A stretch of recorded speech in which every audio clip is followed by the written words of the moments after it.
සතියක් වැස්සොත් මොකද වෙන්නේ? මොකද වෙන්නේ? අකුරැස්ස නගරේ ඉතින් මම අවස්ථා ගණනාවකදී කියලා තියෙනවා. මේ අකුරැස්ස නගරේ වතුරෙන් පිරෙනවා.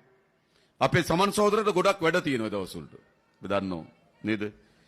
ඒ විතරක් නෙවෙයි අතුරෙලිය, මාලිම්බඩ, තියගොඩ, කඹුරුපිටිය, මාතරේ ප්‍රාදේශීය ලේකම් කාර්යාලය කොටස මේ ඔක්කොම ගම් වතුරට යට වෙනවා. අඩුම තරමේ දශක ගණනාවක් මේ රට පාලනය කරලා මේ හඳට යන ඒවා පැත්තකින් තියන්නකෝ. ඒවා පැත්තකින් තියන්නකෝ. මේ වැටෙන වතුර ටික කළමනාකරණය කරලා මේ පළාත්වල ගම් වතුරෙන් නිදහස් කර ගැනීම සඳහාවත් වැඩපිළිවෙලක් තිබුණේ. දැන් ඊයේ පෙරේද ඇවිල්ලා ඩලස්සලහ පෙරුම ආය කියනවා සජිත් ප්‍රේමදාස ගාව තියෙන ප්ලෑන් එකක්. හරි සජිත් ගාව ප්ලෑන් එක තියෙන කලින් ඩලස් ඔයා 94 නම් පොල් ගෑවද? චන්ද්‍රිකාගේ ආණ්ඩුවෙත් හිටිය, මහින්දගේ ආණ්ඩුවෙත් හිටිය, ගෝඨාභයගේ ආණ්ඩුවෙත් හිටිය.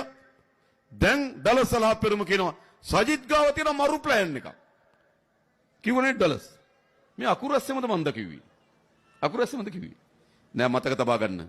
මේ ලවණ බාධකයේ තියෙන අඩුපාඩු ඉවත් කරලා මේ පළාත් ගම් වතුරෙන් යටවීම මුළුමනින්ම නිදහස් කරගන්නේ ජාතික ජනබලවේගයේ ආණ්ඩුව.